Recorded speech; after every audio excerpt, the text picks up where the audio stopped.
Hey guys, this is Brad. Welcome to the BS Scouting podcast. I am the co-host and co-founder of BS Scouting with my twin brother Sean. Say what's up, Sean. Hi, everyone. Hope you're all doing well. We really appreciate you guys being here today. Yeah, so we'll talk since this is our first time doing a podcast, switching over from Buzzsprout now to doing YouTube. We'll give a little bit of background on BS Scouting. We started this a little over 2 years ago. We're both college students, and we are huge into scouting and just the NBA, everything related to the NBA. We are huge basketball nuts and want to work in the industry one day. Have anything to add to that, Sean? I mean, hey, we're very passionate. I will say that. We've been recently diving into Twitter Spaces a lot, which are live podcasts for those who don't know. So if you're listening and ever want to join in, please feel free to DM us. We love having new people on all the time. Yeah, that works. Yep, I love it. So first things first, this summer we got to go to the Vegas Summer League, and we got to see a lot of the top prospects, and we were very fortunate for this opportunity, and it was everything. It was a lot of fun. Yeah, it was awesome. It was awesome. We got to see all the players we wanted to see. I mean, it was awesome because, like, we haven't really gotten to see many people with COVID. Like, we haven't gone to Summer League in 2 years just because of COVID. So just having an opportunity like that again, it was amazing. Yeah, it really was. So let's start things out first by Sean. Who's someone that you were really impressed by at Summer League? Let's just go there. Impressed with in Summer League. All right. I'm gonna go with Jalen Suggs, and this was obviously a big guy. A guy I was big on coming out of college too, but kind of like solidified it for me watching him in Summer League with the Orlando Magic. He is a workhorse, and his jump shot looked good. Like, I was very impressed with his motor. I mean, seeing his effort defensively, even in Summer League games when win-loss doesn't matter. Like, there's no point to win-loss in Summer League. Like, it doesn't mean anything. But Yeah, just for him exactly. play that hard, like, imagine how hard he's going to play when something's on the line. Like, that's what we saw in the NCAA tournament and throughout the year with Gonzaga. I was very impressed by him, and I think he'll be a fantastic NBA player. Yeah, I mean, you talk about that motor. I mean, that motor's nonstop for him, and that's what makes him so unique as a prospect for someone who's so talented.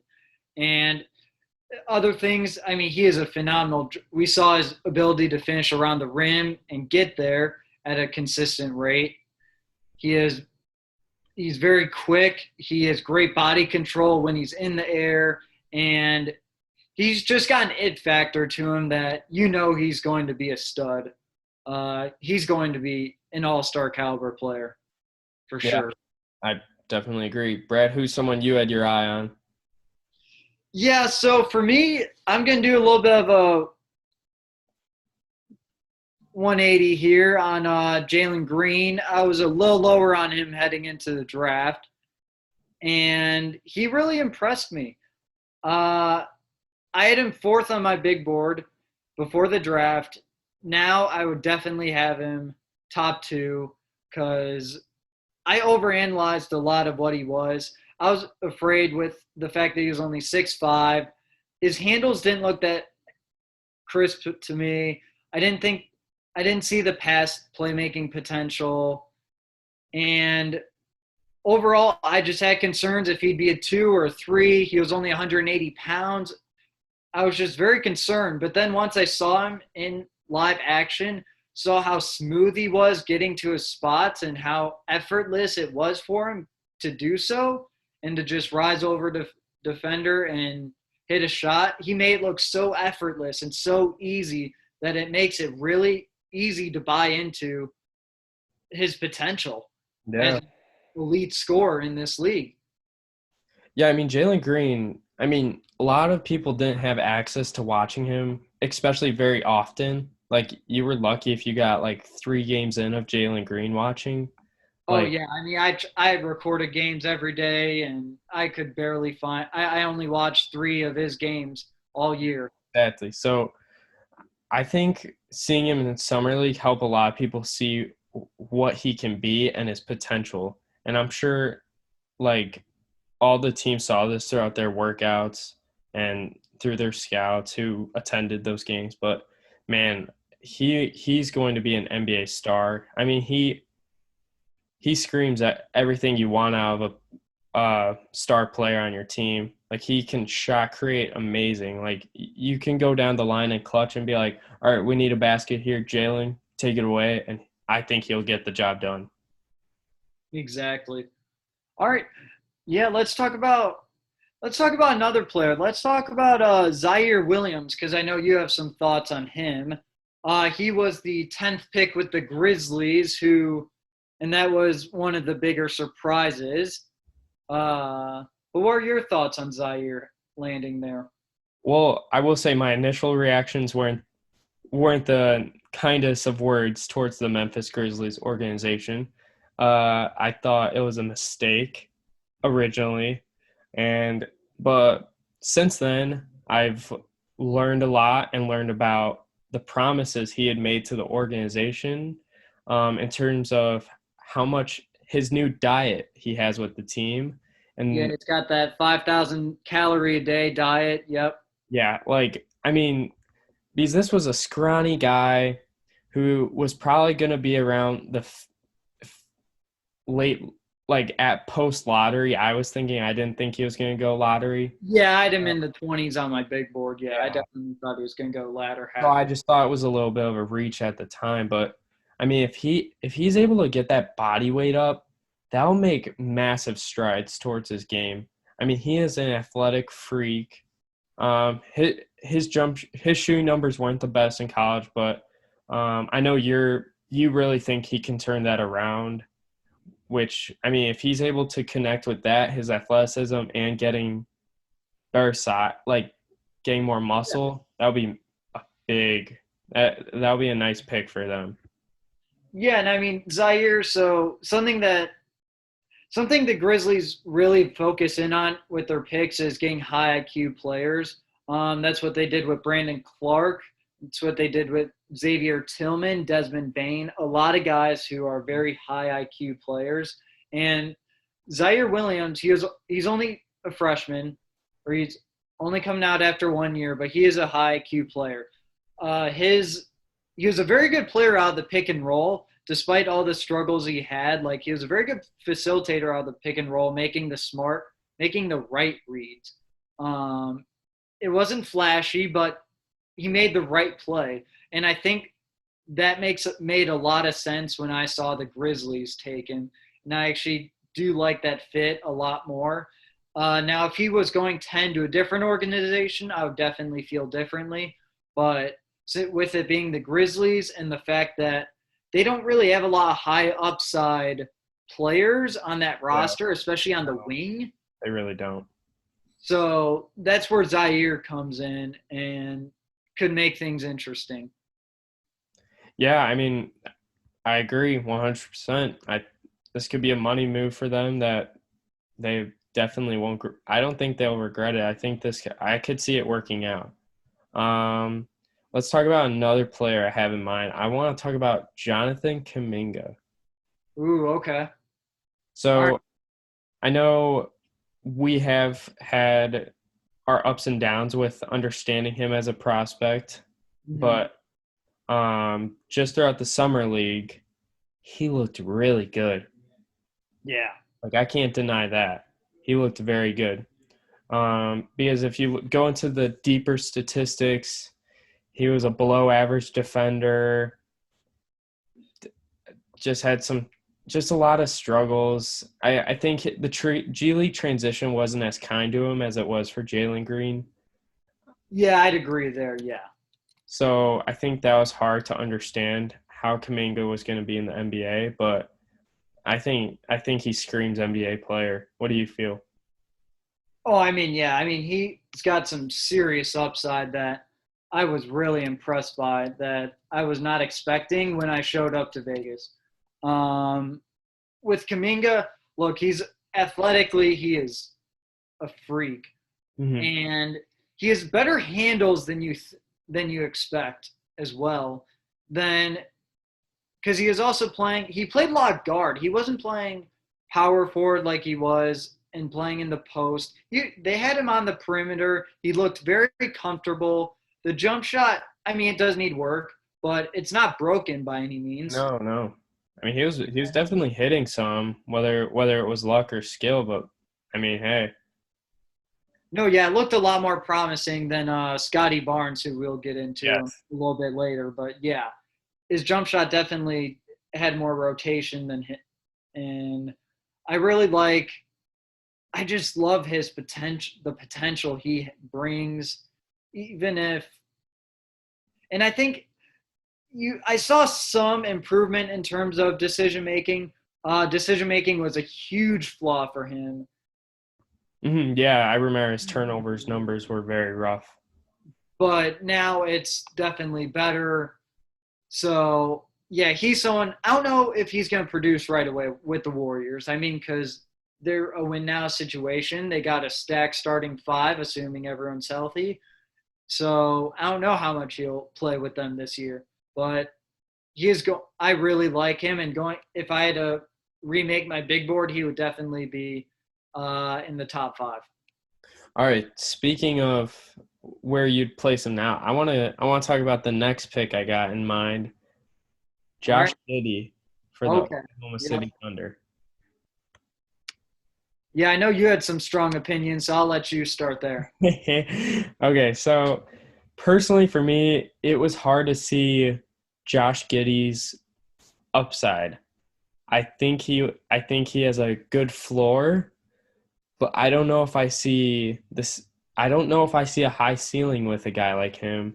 It was a shame because in summer league because I was hoping he would change my mind in summer league and I would see something that I hadn't seen before. But Yeah. he Yeah. unfortunately got hurt, so till then I have to go off of what I saw in college and Or overseas, yeah. or overseas. Yes, sorry, overseas.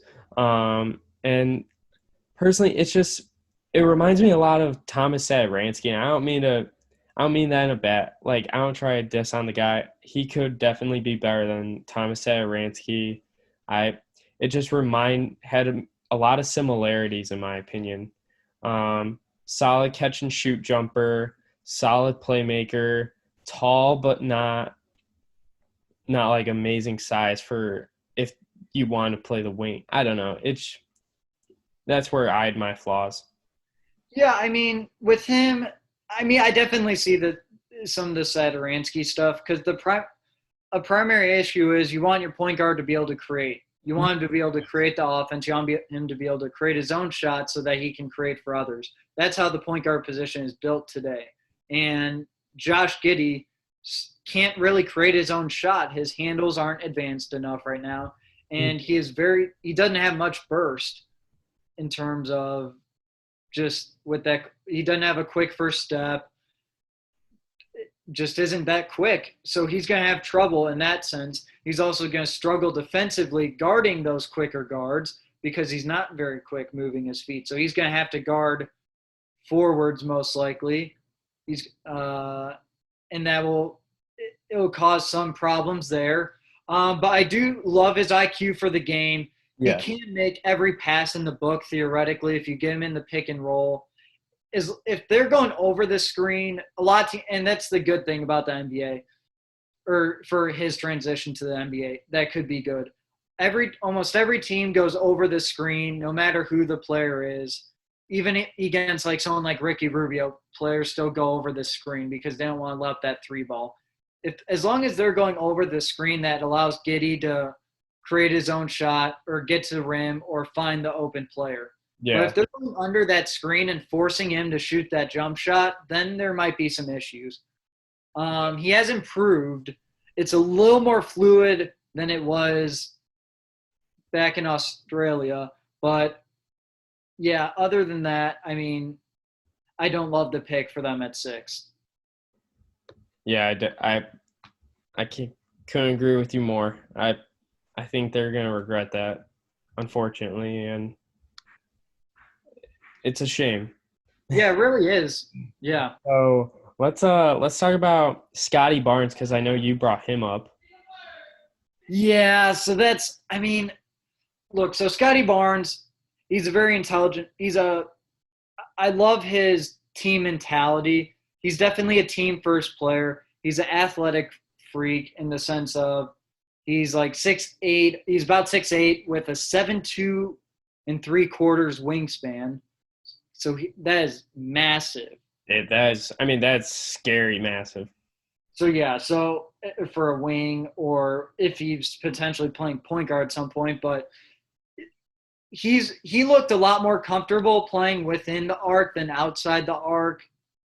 He had a lot of troubles in terms of driving the ball. He's a very much a straight line driver. He's not very creative or fluid when it comes to when he has to sidestep a big man or create contact when it comes to going straight into the rim protector. He's just not very creative in that sense yet.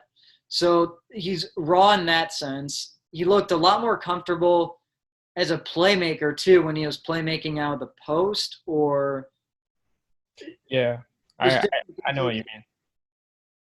so I mean I think he'll be solid because I mean there's a very high floor for someone of his physical nature, and I think Nick Nurse is going to get very creative with him, especially on the defensive end. Yeah, I mean, we saw Scotty Barnes. He full court pressed a ton in college. Full Yeah, court pressed the opposing team's point guard, and I mean that's something in the NBA where you really don't see anything like that. So I think they have a lot of options defensively because I know we all know Nick Nurse was big on the box and one. Like he's a very oh, yeah, he creative. did the box and one. He's big on zone. He'll do different zones. He's not afraid to try different Yeah, things. And I think he's gonna have fun with Scotty Barnes. that is definitely true. Um, who would you have picked in that situation? Jalen Suggs, without a doubt, and I think you agree there. I Jalen Suggs. agree more. I mean, we talked about earlier. There's an it factor with him. There's a superstar quality there that I don't think Barnes has, and he is just so far beyond what Barnes is now. So yeah, Jalen Suggs should have been the pick for the Raptors at 4. I thought they looked out so much when they got top 4 pick because this was the top 4 players in the draft. I thought were so special, but they just whiffed, in my opinion. No, I couldn't agree more. Just wanted to check. All Yep. right, who do you like next? All right. Uh, let's go. What do you think of Davian Mitchell and his spot with the Kings? Oh, that's an interesting one. Okay, so it was very confusing at the time. Um, you didn't expect them to go guard just with their team, how they're structured with Fox and Halliburton, uh, Yeah, and even having Buddy Hield also under contract. Like, I don't think anyone really expected them to go guard, and I kind of like it. I I think he brings a culture. He is a guard who has already been. I mean, what they had at Baylor, they have 4 guard lineups so yep. often, and that kind of shows Davian Mitchell's used to like sharing the floor with other guards and how to play with other guard. Like, and Davian Mitchell's a fantastic. Like, he's a great perimeter defender, one of the best ones in this draft. I think he'll bring a winning mentality to Sacramento that I think they could really use. Yeah, I mean, I agree with all those points you just made, and that's like you said. It was shocking at first. It was kind of a head scratcher. That was the last thing I was expecting. But then once it took me about 2 minutes to realize, I'm like, oh well, actually, um, Kings. I mean, they're ever since Vlade Divac stepped down or retired or whatever. Mm-hmm. Ever since they got the new regime, they've been so big into analytics, and the analytics are telling you that the more ball handlers you have on the floor, the better off you are, because Yeah. that's more guys that can create. And that's what they did. They added another guard, another guy that can create. And Davian Mitchell, he's just a dog. on defense. He talked about it. I mean, absolutely. I mean, even with Halliburton was they kind of went BPA also these last 2 years, in my opinion. Like Yeah. best player available right now. Like with Halliburton obviously was best player available. Hmm. And I think Mitchell BPA also. I think he would even be like right now. Davian Mitchell will probably. I think he has a good chance to be all rookie first team. I mean, I don't want to like go too crazy here, but just with his readiness right now for the game, I think he'll make an instant impact. Yeah, I mean, I love him. You know, I love him as a prospect. So, I'm not going to argue there. All right, let's see who else could we do. We got how about Chris Duarte? Duarte. So, yeah, I mean, with the Pacers, with them hiring Rick Carlisle, you know they're not trying to tank. They're not going to rebuild or anything like that. So they're going to run it back with this lineup, which, I mean, some can argue here or there. I'm not going to get into that right now. I'm just going to talk about the Duarte fit, and he's going to be a very good player for them. I really like I mean, he's just going to be a really good player because he has the jump shot. And this speaks for a lot of the shooters that went in this first round. I think they're all going to hit. And I think they're all going to be very good for their teams. Duarte can do a little more off the bounce than the other shooters. And yeah, he's just going to be a good player. What do you think? I mean, shooting is what that NBA is made out of today. I mean, you always want more shooters. Mm-hmm. And I know he's older, but I think the fit here works for them. I mean, Pacers are a little bit of an older team. I mean, they're Mm-hmm. trying to win games. So I think a guy like Duarte comes into a situation, can play some pretty good minutes off the bench or for whenever they have their injuries, which I are 99% going to happen because it happens every year that they get a good amount of injuries. I can't explain why, but yeah, I think they'll like him there. I think that's a good fit. Yeah. Yeah. So what other let's talk about let's get into maybe a prospect you don't like. Is there anyone else you don't like in the first round Oh that you're man. kind of puzzled by? Uh, let's go with let's go with Joshua Primo for the San Antonio Spurs. Okay. Yeah. I it's just hard to understand why, I guess. Just with their situation, they reached on him. Like this guy was ranked early second round, maybe late first. Mhm.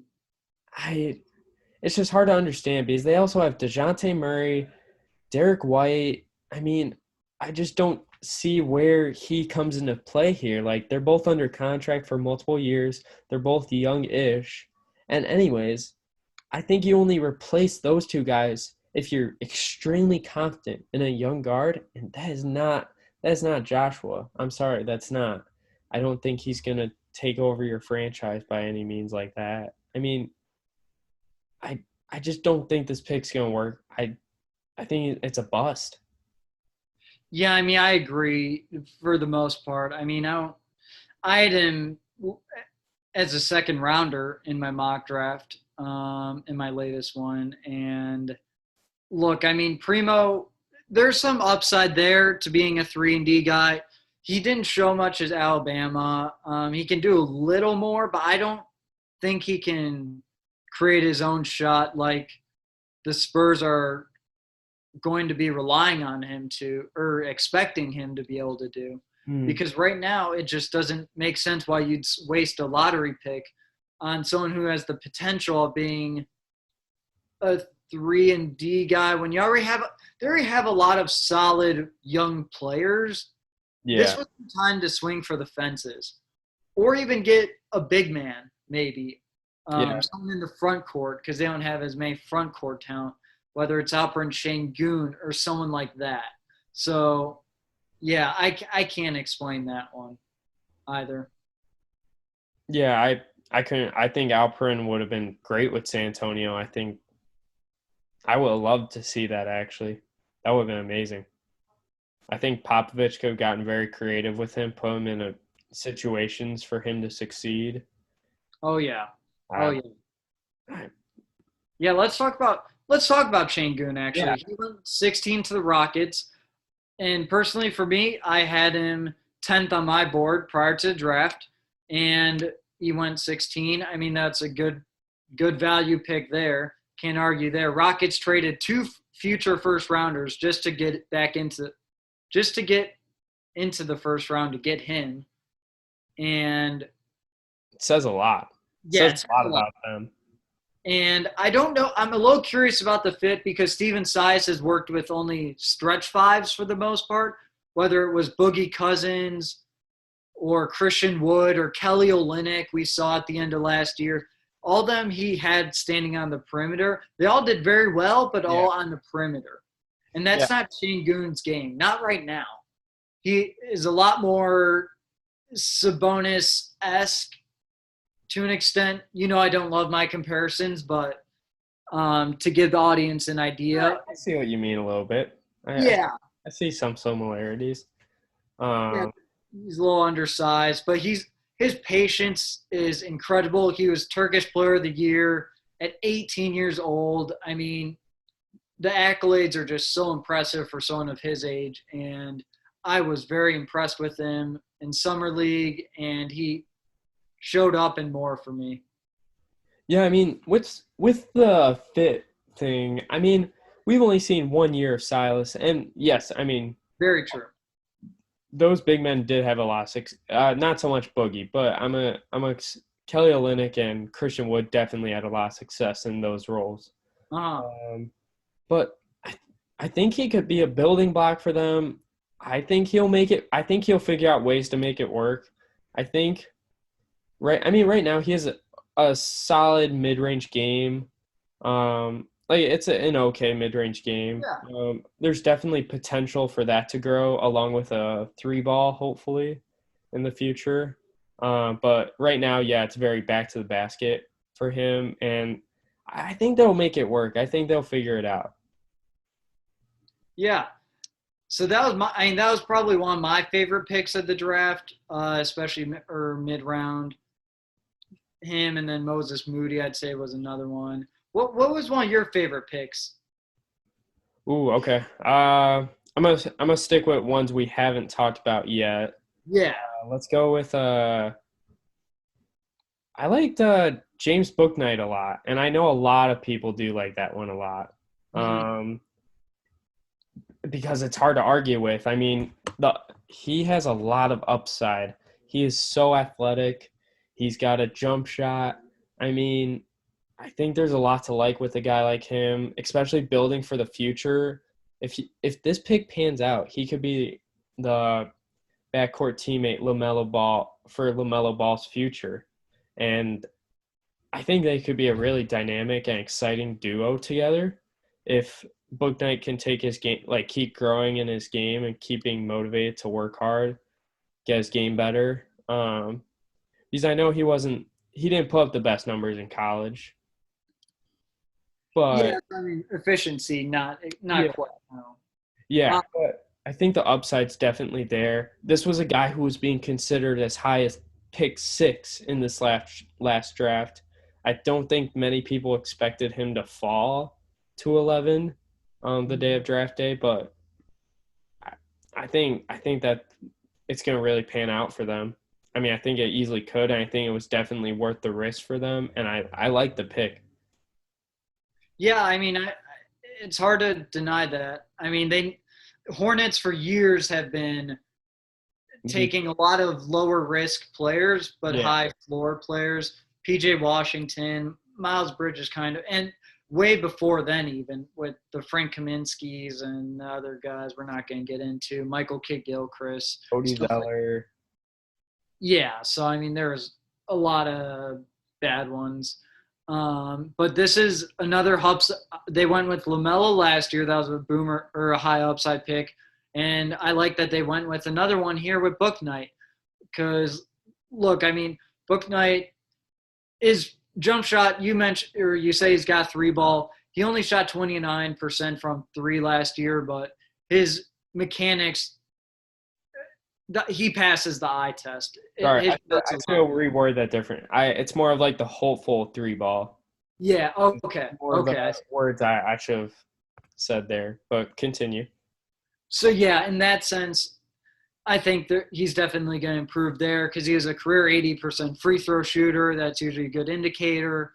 Then it also, I mean, he's did a better job of choosing his spots in the summer league. You could tell that was a big emphasis for him, as opposed to just always being like wanting to go score first. He did a much better job. He even had a 10 assist game in summer league, which he never did in college. So I liked what I saw from him. I like that he was trying to be more of a team player because we know he has the talent, and if he just keeps working, he can be and like you said, he can be the future backcourt with LaMelo Ball. Yeah, I mean, I want to talk about a player who, when we have people on as guests, they've really liked what they've seen out of Jalen Johnson. I just want to know how you feel about the whole Jalen Johnson thing. Yeah, so I was someone who was very low on Jalen, lower than most probably coming into the draft. I had him more as a late first, early second type of guy because I just didn't trust him. I didn't like what I saw from him at Duke in terms of playmaking. He doesn't have a jump shot. And yeah, I thought like I said, the playmaking I thought was overrated. He was turning the ball over way too much. He wasn't making the simple reads. He was always trying to make the great play instead of making the good play. And defensively, he was an issue. They kept trying to fix him they kept trying to play him at different positions, seeing what was best, but he rated in the below the 20th percentile of all defenders in college basketball. And with his athleticism, that should not happen. No. So there was a huge mental thing. Amazing size. Yeah. So and then he opted out as well, which was, for me, a lot of people can interpret that in different ways, but I was not a huge fan of that. I don't think many people were. It's just kind of like, why are you bailing on your team like that? Yeah, especially, yeah. I mean, he made you make a commitment, and then he obviously wasn't playing well either. So it was kind of odd. It was just all very odd. Mm-hmm. But look, I guess at the end of the day, maybe he was just one of those people that was like ready to be a pro. Because there was a reason why he was considered top 10 before the season, like a lock to go in the top 10. And he showed his talent as a finisher around the rim especially. And he was a much better defender in Summer League than I ever saw from him at Duke. Yeah, I mean, he looked good in Summer League. One thing I want to point out is the situation the best in your opinion for him? Do you like the Atlanta Hawks? It's a very young but talented roster. How do you feel about that fit? Yeah, so I'm not a huge fan of the fit. Not that I think Hawks should have picked otherwise, but for Jalen Johnson's, from his perspective, I think he would have been better off going to a Houston or a Oklahoma City Thunder or somewhere like that where he could have just got minutes and been more of a focal point. But with the Hawks, he's behind John Collins, Clint Capella, and they just drafted Onyeka Okongwu at the 6th pick last year. So, and Collins and Capella are under contract for the next 4+ seasons. So there's not much room for him to expand his role. Yeah, I think that's a very valid point. Definitely for his sake. I don't think Hawks should have went differently. I think that was a good pick for them. But in terms of Jalen Johnson, yeah, I mean, he would have been much, I think, more satisfied in one of those two teams, or just a situation where he's able to get potential of minutes. Yeah. Um, I want to know, is there any guys you are really big that picks you really like that we didn't have a chance to talk about yet? Yeah, I mean, I'll go real quickly. I mean, Trey Murphy was someone that, look, I mean, I know you're big on him as well. You liked him a lot. He's a good 3-and-D guy. He's very down to earth. He's just a good kid. And I think he's going to fit in very well with the Great culture. fit. Mm-hmm. Absolutely great fit. I mean, this is a team that needs shooting and defense. Yep. Trey Murphy will do that for you. And I think they can get a little creative now with Trey Murphy, whether they play like they can go a little taller at times now that they have Valanciunas also and have like Trey Murphy as the 2. That's pretty tall too. Or Brandon Ingram, who Or Brandon Ingram. Yeah, either way. it's flip flop for me. It doesn't matter. Yeah. But I think it'll be a really good fit. I really like him being on the floor on the same at the same time with Zion Williamson. I think that would be great to just give another shooter for him. Agree 100%. And then, one player I really want to talk about is Cam Thomas for the Brooklyn Nets. I think they got pretty lucky with him falling, in my opinion. And I think he could provide some sparks off their bench. I mean, this is a guy who shoots he sees the basket. I'll say that. Yeah. He only sees the basket a lot of times. But he is good. You can't deny that. His shot making ability is good. He played very well in the summer league. I think, especially when Brooklyn has their injuries or rests. Or rest days, yeah. Yeah, rest days, because there will be rest days, obviously. But with James Harden and Kyrie, Durant, down rest days. What? They're gonna have rest days. So I think Cam Thomas can come in to those just have those few moments where he can be the guy on the floor and just like provide some spark for that team. Yeah, I mean, look, I mean, I'm a huge Cam Thomas guy. I had him 15th on my board before the draft, and I had an article that was undervalued prospects. He was on it. People want to dig into his defense or the fact that he's not a great playmaker, but the dude can score, and there's always a place for this league for players that can score, especially off the bench. And now he gets to do it learning from some of the best scorers in the game. 3 of the best. Practice. Just think about the little tools he can take away from a guy like James Harden or Kyrie Irving. Like, that is a luxury to have for Cam Thomas. So, yeah, like you said, I mean, look, he only sees the basket. There's a reason why he shot, or over 30% of the shots when he was on the floor were taken by him. So that's about a third of the possessions he was shooting a shot. But like I say, he sees the basket. It's hard to say otherwise. But yeah, he's a complete scorer. He's got a floater game. He's got the 3 ball. He can come off screens. He can do it off the bounce. He can finish around rim protectors. He's a very complete offense scorer in that way for someone his age especially. Yeah.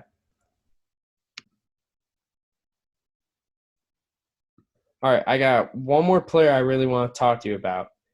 This is a different Grizzlies selection than the one we were talking about earlier.